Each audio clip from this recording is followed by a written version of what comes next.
in today's video we will learn how to present a demo. A strong first impression is key to a successful demo. आपको अपना demo किस तरह से impressive बनाना है, क्या की स्टेप्स आपको लेने हैं, वो सब हम इस वीडियो में डिस्कस करने वाले हैं। अगर आप डेमो की प्रिपरेशन कर रहे हैं तो ये वीडियो आपके लिए काफी हेल्पफुल रहने वाली है। डेमो के लिए टीएलएम जो है वो आप बनाकर लेके आएंगे। टीएलएम क्या होता है? टीचिंग लर्निंग मटेरियल, जो कि आपके लिए हेल्पफुल होता है जब आप बच्चों को कोई चीज समझा रहे होते हैं। अगर आपके पास एक बहुत ही अच्छा इंप्रेसिव टीएलएम बना हुआ है तो आप उससे बच्चों को इजीली समझा सकते हैं।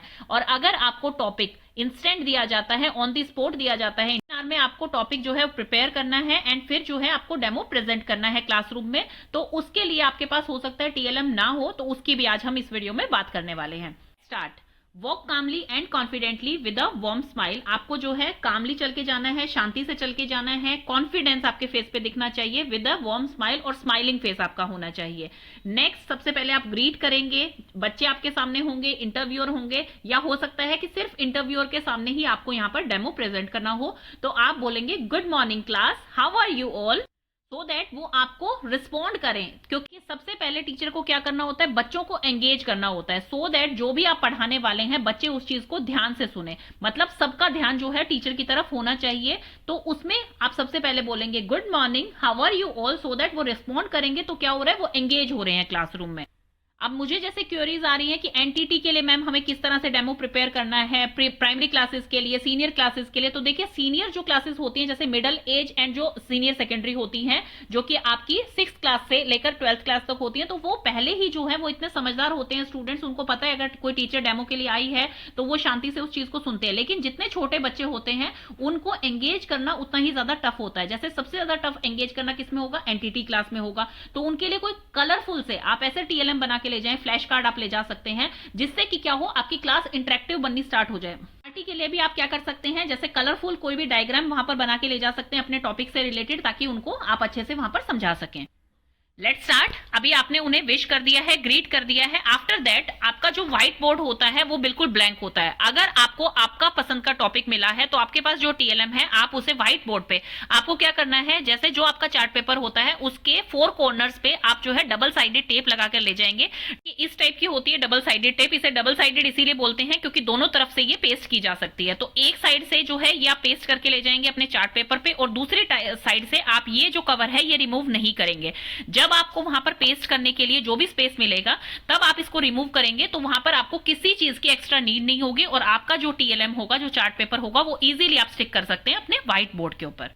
और अगर आपको टॉपिक ऑन दी स्पॉट दिया गया है तो आप जो है डायग्रामेटिकली वहां पर समझा सकते हैं बच्चों को। जैसे कि मैं साइंस का यहाँ पर एग्जांपल ले रही हूं, तो सबसे पहले आपका बोर्ड जो होता है वो बिल्कुल क्लीन होता है।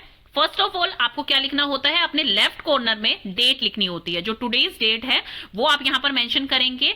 आफ्टर दैट आपके राइट साइड में यहाँ पर क्लास लिखी जाती है। फॉर एग्जांपल अभी मैं क्लास 5th के बारे में यहाँ पर डेमो दे रही हूँ, तो क्लास 5th लिखेंगे। आप 6 to 8 की कोई भी क्लास ले रहे हैं तो वो आप क्लास यहाँ पे मेंशन करेंगे। नर्सरी आप ले रहे हैं, केजी ले रहे हैं, कोई भी जो भी क्लास आप यहाँ पर जिसका डेमो आप यहाँ पर देने आए हैं तो वो आप यहाँ पर क्लास मेंशन करेंगे। यहाँ पे आपके राइट कॉर्नर में एब्सेंट एंड प्रेजेंट स्टूडेंट का नंबर भी लिखा जाता है, बट आप यहाँ पर डेमो देने आए हैं तो आपको वो नंबर नहीं पता होगा, तो आपको वहां पे यहाँ पर राइट नहीं करना है। आफ्टर दैट सबसे ऊपर आपको सब्जेक्ट लिखना है अपना, जैसे सब्जेक्ट साइंस, एंड टॉपिक जो है वो अभी आपको नहीं लिखना है।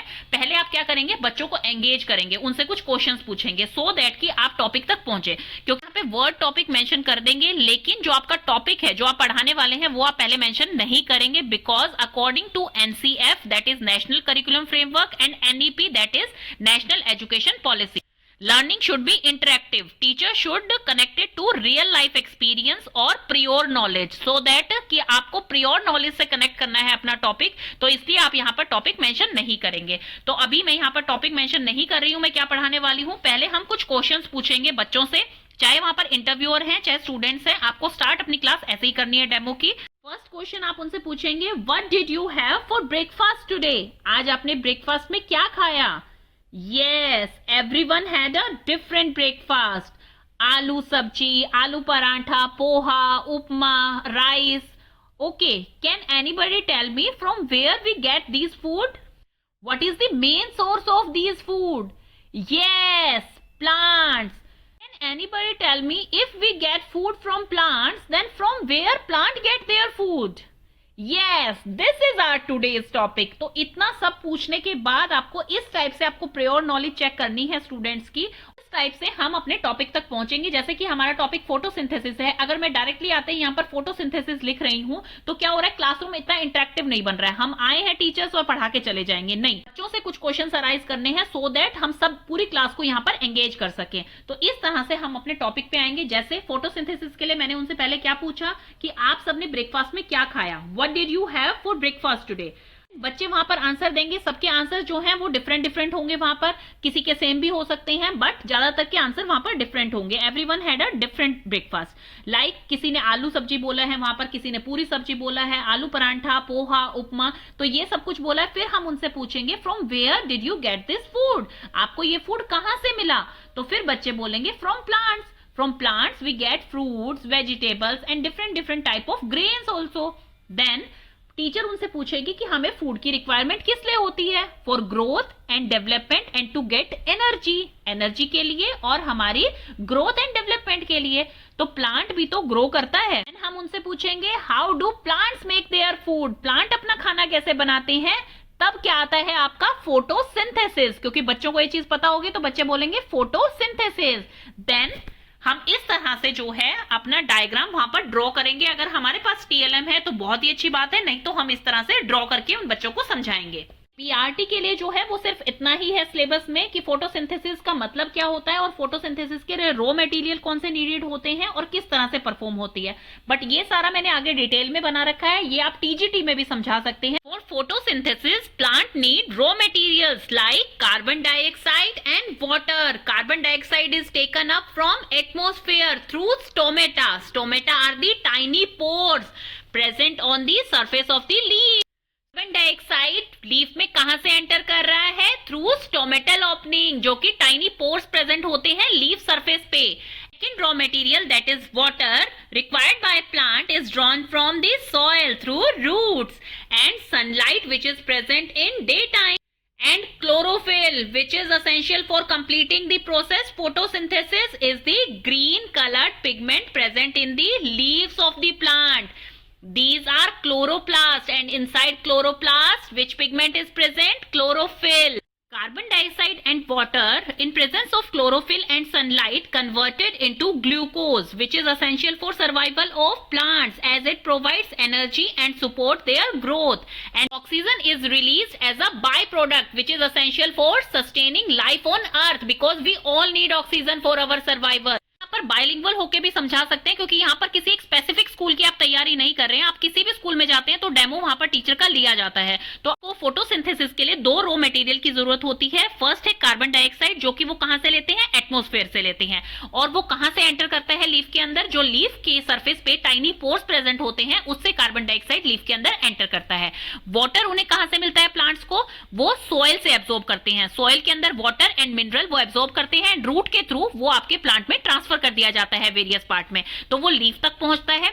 तो कार्बन डाइऑक्साइड एंड वाटर जब मिक्स होते हैं तो in presence of chlorophyll, chlorophyll कहां पे प्रेजेंट होता है, जो क्लोरोप्लास्ट होते हैं। आपने देखा होगा लीफ जो होती है वो ग्रीन कलर की दिखाई देती है, वो किस वजह से दिखाई देती है, क्लोरोफिल पिगमेंट की वजह से, क्योंकि उनके अंदर क्लोरोफिल पिगमेंट प्रेजेंट होता है। क्लोरोफिल पिगमेंट क्या करता है, जो सनलाइट होती है उसको क्या कर लेता है, ट्रैप कर लेता है। Dioxide and water in presence of sunlight and chlorophyll, chlorophyll क्या करता है, सनलाइट को ट्रैप कर लेता है। वो क्या बनाते हैं, glucose and oxygen as a by product. Glucose क्या होता है, प्लांट ग्लूकोज को यूज कर लेता है as a food, because plant को भी एनर्जी की जरूरत होती है ग्रोथ के लिए, अपने बोर्न आउट पार्ट को रिप्लेस करने के लिए और अपने वेस्ट को एक्सक्रीट करने के लिए और रिप्रोड्यूस करने के लिए प्लांट को भी एनर्जी की जरूरत होती है। और वो कहां से मिलता है, फोटोसिंथेसिस प्रोसेस में जो ग्लूकोज बन रहा है उसे plant as a food use करता है, एंड ऑक्सीजन जो है वो उसे रिलीज कर देता है। और ऑक्सीजन रिलीज कहां से होती है, उसी जगह से रिलीज होती है जहां से कार्बन डाइऑक्साइड एंटर करती है। स्टोमेटा किस लिए रिस्पॉन्सिबल होता है, क्या फंक्शन होता है स्टोमेटा का, for gaseous exchange. Gaseous exchange कहां से हो रही है लीफ में, स्टोमेटा के थ्रू। जो टाइनी पोर्स प्रेजेंट है लीफ की सरफेस पे उससे गैसियस एक्सचेंज हो रही है, जिससे कार्बन डाइऑक्साइड एंटर कर रही है, and oxygen as a by product, जो कि इस रिएक्शन से एज अ बाय प्रोडक्ट निकला है, उसको रिलीज कर रही है हमारे एटमॉस्फेयर में। Oxygen which is essential for survival of all living organism, क्योंकि ऑक्सीजन जैसा कि आपको भी पता है बच्चों कि हमारे रेस्पिरेशन के लिए ऑक्सीजन कितनी जरूरी है। तो इस तरह सिंथेसिस के द्वारा प्लांट अपना खाना खुद बनाते हैं। Plant prepare their own food by the process of photosynthesis. तो इस तरह से आप अपना टॉपिक 10 to 15 मिनट्स में इजीली एक्सप्लेन कर सकते हैं। अगर आपको इंटरव्यू के टाइम पे कोई भी डेमो का टॉपिक दिया जाता है तो भी उसे आप इजीली वहां पर रेडी कर सकते हैं एंड एक्सप्लेन कर सकते हैं। तो जैसे विदाउट टीएलएम अगर आप वहां पर जा रहे हैं तो इस तरह से आप ड्रॉ कर सकते हैं, या फिर अगर आपका कोई और सब्जेक्ट है जैसे कि आप इंग्लिश के लिए जा रहे हैं, मैथ्स के लिए जा रहे हैं, तो आप टीचिंग एड जो है क्लासरूम में जो प्रेजेंट होती है, जैसे कि आपका मार्कर प्रेजेंट है, आपका डस्टर प्रेजेंट है, आप शेप इंट्रोड्यूस करवा सकते हैं। भी चीजें आपकी क्लासरूम में प्रेजेंट होती हैं उसको एज अ टीचिंग एड आप वहां पर यूज कर सकते हैं, जो कि आपको लगे कि आपके टॉपिक से रिलेटेड है और आपके लिए हेल्पफुल रहने वाला है, तो वो आप वहां पर यूज कर सकते हैं। इसको जो है आप डायग्रामेटिकली काफी इजीली जो है समझा सकते हैं। तो अगर आपको टॉपिक वहां पे दिया जा रहा है या फिर आप टॉपिक घर से प्रिपेयर करके जा रहे हैं तो उसको आप इजीली 10 to 15 मिनट्स में एक्सप्लेन कर सकते हैं, जिसमें आपको ध्यान क्या रखना है, आपको अपने की एलिमेंट्स जो है वो अच्छे से बताने हैं। अब जैसे फोटोसिंथेसिस के लिए रिक्वायर्ड क्या चीजें हैं, 2 रॉ मटेरियल्स उसके लिए रिक्वायर्ड है and chlorophyll and sunlight required है। तो ये चीज आपको एक्सप्लेन करनी है। आफ्टर दैट जो उनके बाय प्रोडक्ट बन रहे हैं वो आपको एक्सप्लेन करने हैं। अगर आपके पास टाइम ज्यादा है या आप हायर क्लासेस के लिए जा रहे हैं तो इसी में आप वो टॉपिक क्या इंक्लूड कर सकते हैं, आप जाइलम एंड फ्लोएम का फंक्शन यहां पर बता सकते हैं, जिससे कि ये टीजीटी लेवल का टॉपिक बन जाएगा। टॉपिक की एक्सप्लेनेशन आप कॉन्साइज रखेंगे, बहुत ज्यादा एक्सप्लेन वहां पर नहीं करेंगे, जो कि आपका 10 to 15 मिनट में फिनिश हो सके, इस टाइप से आपको उसको प्रिपेयर करना है। मैं आपको अपनी क्लास समराइज करनी है तो आप बोलेंगे, so today we learned photosynthesis, how plants make their own food. Human, animals and birds need energy, plants also need energy in the same way. Plant need energy to grow, to replace their worn out parts, to get rid of waste and to reproduce. So how do plant get energy? By the process of photosynthesis. Photo means light and synthesis means combined together.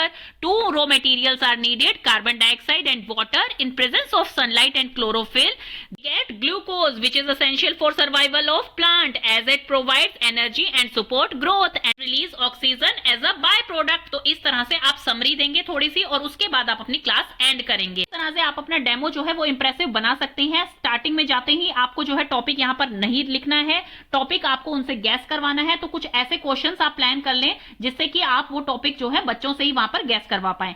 After that जब वो topic gas कर लेंगे तो उसके बारे में कुछ की पॉइंट्स जो है वो आप बताएंगे, जिससे कि उस टॉपिक का पूरा समरी उन बच्चों को मिल जाए। और जैसे ही आपका टॉपिक का एक्सप्लेनेशन कंप्लीट होगा, आफ्टर दैट आप उसको समराइज करेंगे कि हमने आज की क्लास में क्या किया है। बीच में आप बच्चों से क्वेश्चंस पूछते रहेंगे, सो दैट कि सारे बच्चे जो है एंगेज हों आपकी क्लास में और इंटरेक्टिव क्लासरूम लगे। तो ये काफी इंप्रेसिव होता है, बिकॉज देखिए इंटरव्यूअर को ये पता है कि आपने रिटन टेस्ट क्लियर कर लिया है। आप अगर वहां इंटरव्यू के लिए आ रहे हैं तो डेफिनेटली आपको नॉलेज तो है सब्जेक्ट की, बट आप प्रेजेंट कैसे करते हैं, आपका टीचिंग मेथड कैसा है, वो देखना चाह रहे हैं वो डेमो से। तो इसलिए वो आपका इंप्रेसिव होना चाहिए। तो आप जो है मेन की पॉइंट्स जो है वो आपको पता होने चाहिए अपने टॉपिक से रिलेटेड। और टॉपिक आपको डेमो का ऐसा चूज करना है जिसके बारे में आपको A to Z सब कुछ पता हो, क्योंकि वो आपसे इस पे कैसी भी क्वेश्चनिंग कर सकते हैं। Thank you so much for watching.